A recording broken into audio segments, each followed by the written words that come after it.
10.21. Knowledge of a client's omission. Remember that. A practitioner who have been retained by a client with respect to a matter, you learn about it, remember your duties. You must advise the client promptly of such non-compliant error or omission, as we've discussed in some of the scenarios previously. 10.22. Diligence as to accuracy. Must exercise due diligence in preparing, approving, and filing tax returns, affidavits related to the IRS. Determining correctness of oral and written representations by client or Treasury personnel. Reliance on another's work product. Reasonable care. I mentioned that with respect to the last scenario, but I'm currently representing a case where a quality accounting firm accepted an opinion letter from an opinion lawyer that a particular tax transaction was more likely than not. Folks, that transaction turned out to be a tax shelter. The IRS is asserting deficiencies against the taxpayer involved, but it is also asserting a preparer penalty against the firm because they believe that they wrongly accepted the position of the attorney. And this one was not really apparent at all. A K-1 with a large loss was given to the preparer.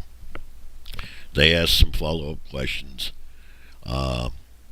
They did not independently verify that this was other than a tax shelter, so that they have risks because there was not a disclosure on the return, and it was not more likely than not. So the preparer is in danger by just accepting a K-1 with a large loss. And this loss was hundreds of thousands of dollars against very substantial income by the taxpayer. Now 10.34, a practitioner may not willfully, recklessly, or through gross incompetence sign a return or claim for refund that the practitioner knows or reasonably should know that lacks a reasonable basis, is unreasonable position as described in 6694, is a willful attempt by the practitioner to understate the income. Now this language matches up with 6694, the preparer penalty for willful or reckless violation. Not willfully, recklessly advise a client to take these positions.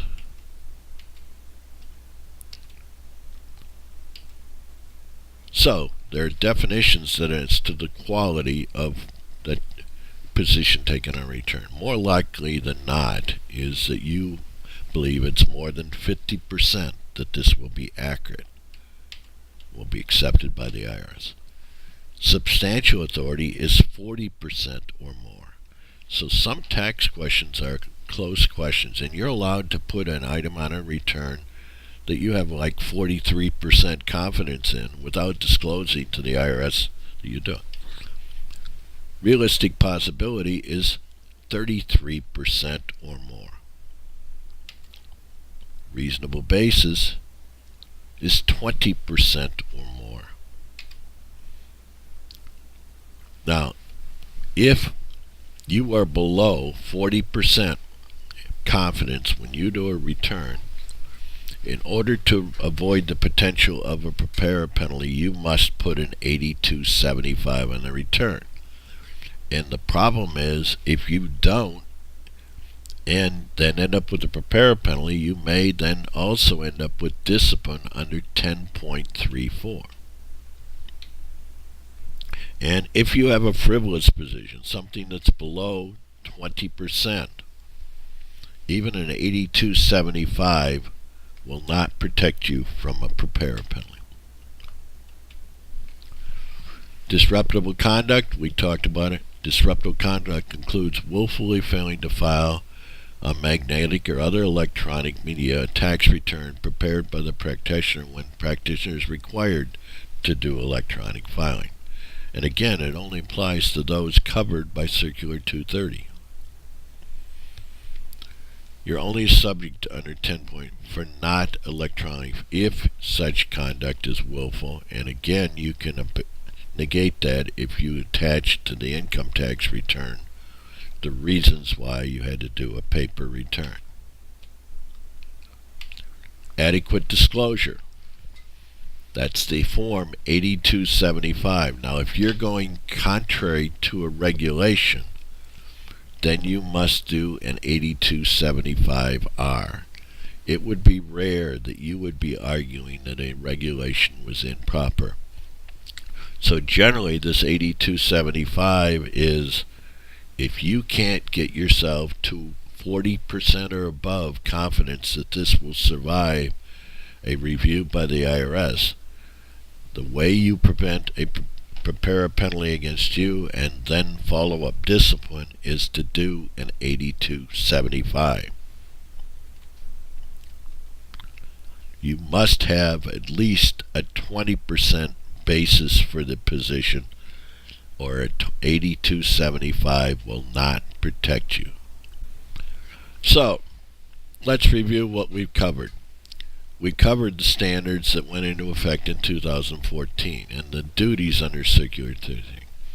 I put particular emphasis on conflicts of interest because the IRS has put a lot of pressure on that and taken a real strict view of conflict of interest. Correction of taxpayer mistakes, be they willful or innocent mistakes by the taxpayer. You have the 10.21 rules that require you to tell the IRS of the mistakes and what would happen if they don't correct it. What fees are unconscionable? I did not touch upon that, but I will right now. Generally, if you're charging well above what the going rate in your community is, the IRS might look at it. And generally, if you're charging within that range, you're not going to have a problem. If you have extraordinary knowledge in a particular area, you'll be entitled to charge more. Return of client records, I review that. You're required to return all records, even if the client didn't pay you, that the client provided you, but you are not required, if the client failed to pay your fee, to return documents that you prepared on their behalf. So if the client did not pay your fee for the 1040, you don't have to give it to him. You must give that client all the records.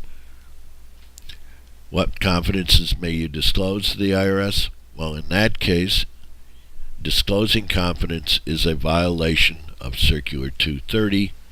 You are required to protect your client's confidences, but in the area of tax preparation, you do not have a privilege. The taxpayer doesn't have a privilege.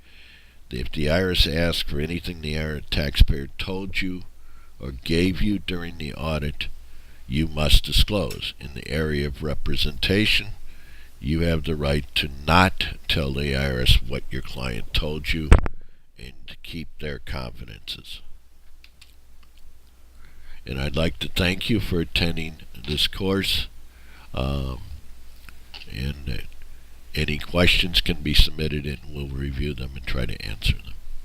Perfect. Thank you so much. This has been fantastic, and appreciate you taking the time today. We know you're busy. Hopefully you found it engaging and interesting. We do have some additional resources, as we had mentioned already, a great guide as well as the slide deck to review. As there's a lot of information there. So we appreciate you taking the time, and we'll look forward to seeing you on a future course. And thanks again.